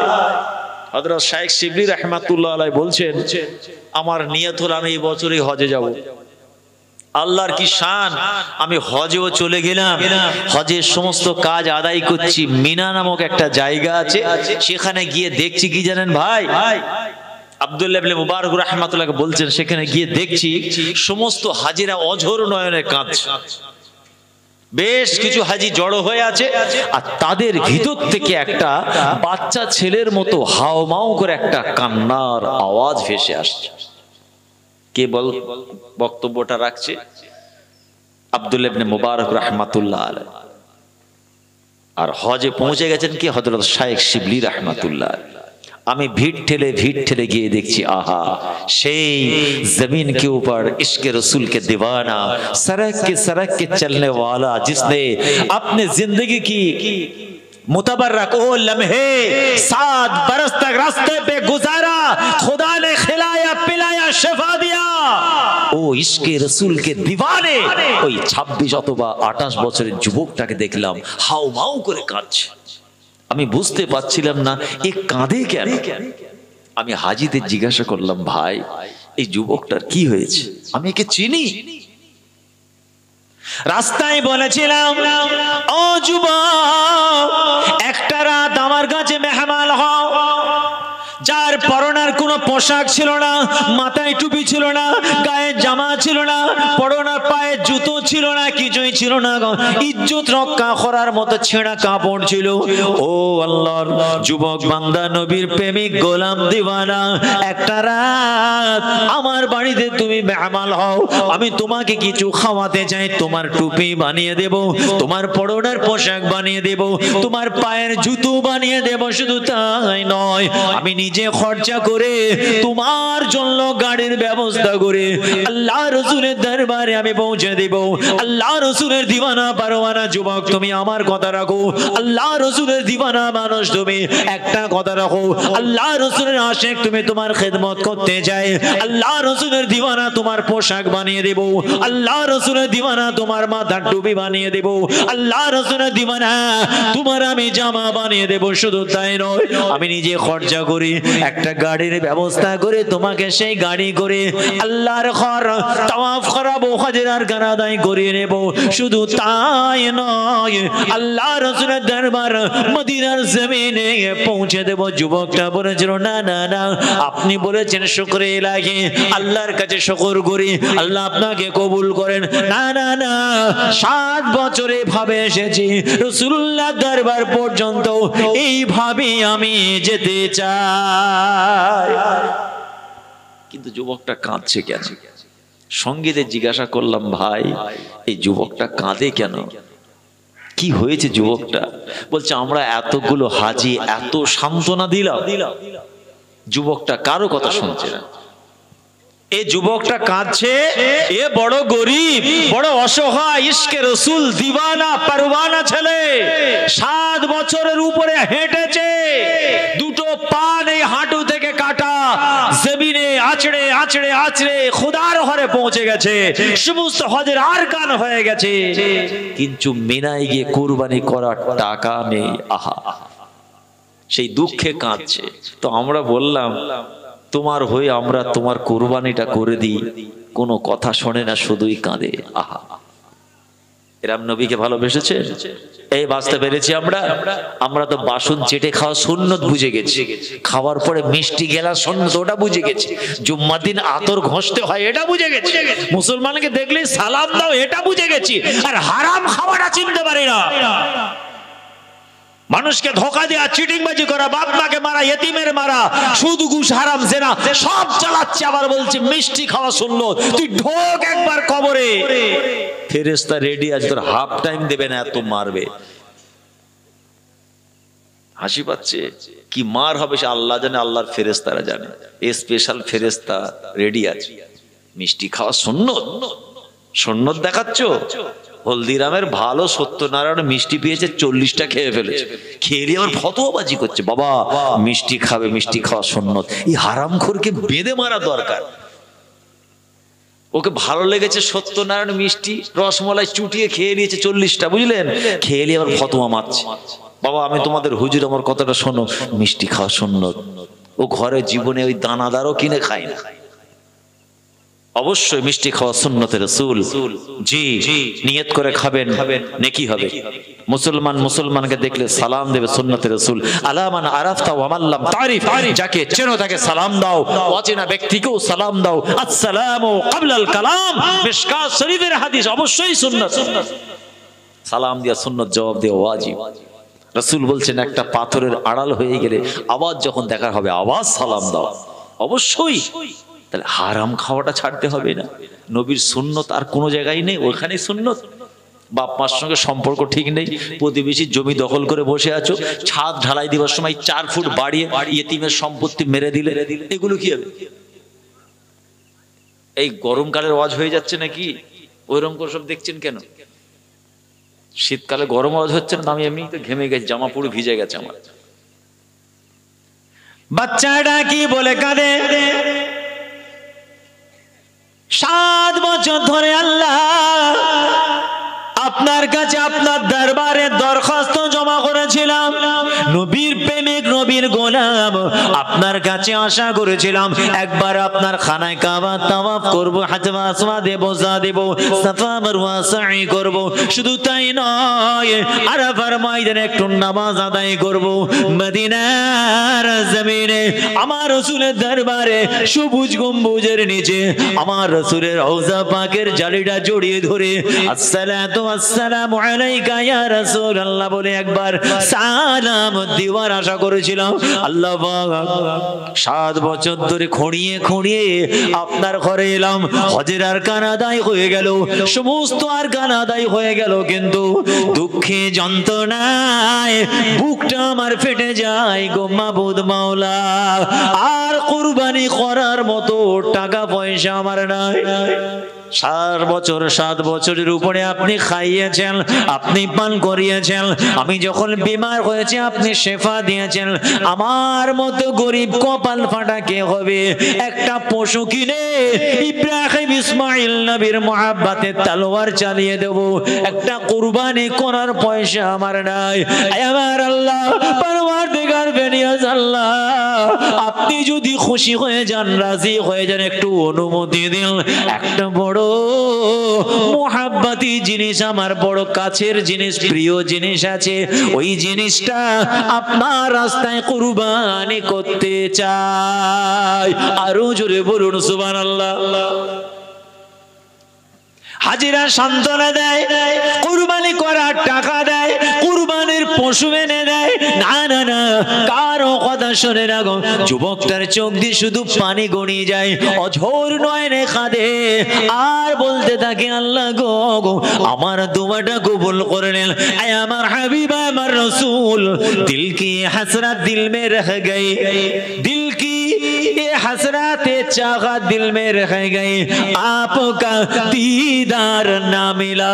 আমার হাবিব আপনার দরবারে গিয়ে আপনার রওজা পাকে জালিটা ধরে জড়িয়ে ধরে একবার মুহাব্বতি সালাম দেওয়ার ইচ্ছা ছিল, আর আমার স্বপ্ন পূরণ হলো না।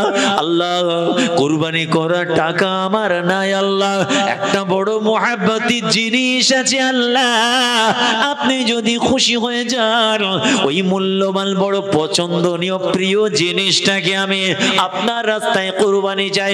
কোন জিনিসটা?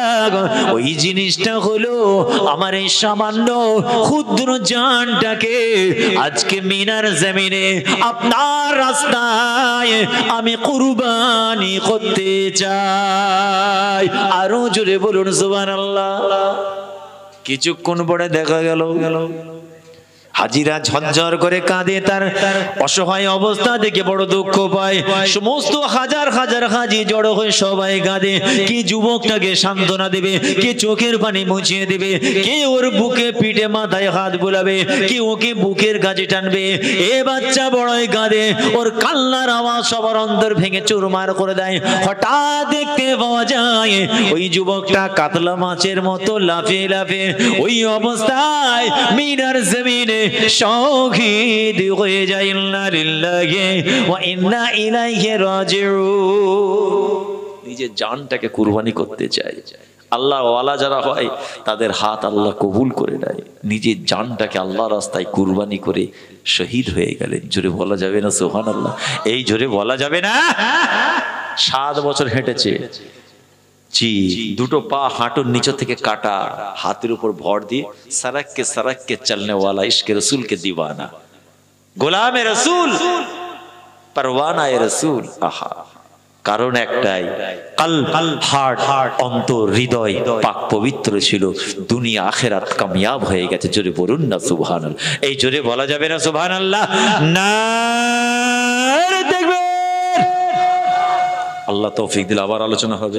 বক্তা নিয়ে আসার ব্যবস্থা করুন। আসেন, একটু নবীর সামনে দাঁড়িয়ে সালাম পড়ব। ইয়া নবী সালাম।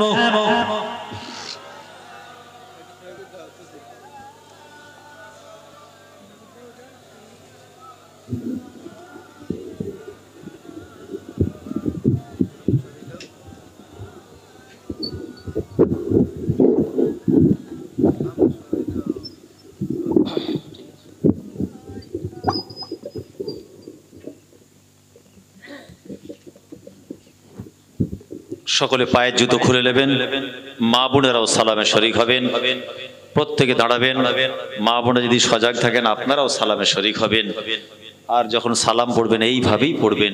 এই শিক্ষা আমার মুজাদ্দিদে জামান ফুরফুরার পীর আবু বকর সিদ্দিক রাহমাতুল্লাহ আলাইহি আমাদের শিখিয়েছেন। এইভাবেই আমরা নবীর শানে মুহাব্বতের সঙ্গে, আদবের সঙ্গে আমরা দাঁড়িয়ে সালাম পড়ব। বলুন ইনশাআল্লাহ। কথা বুঝে গেল? জোরে জোরে পড়ুন। ইয়া নবী সালামু আলাইকা,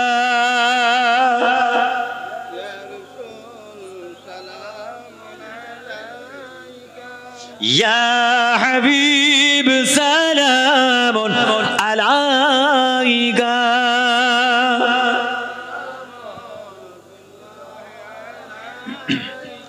طلع البدر علينا من ثنيات الوداع عجب شكر علينا ماذا لله هداعي يا نبي سلام عليك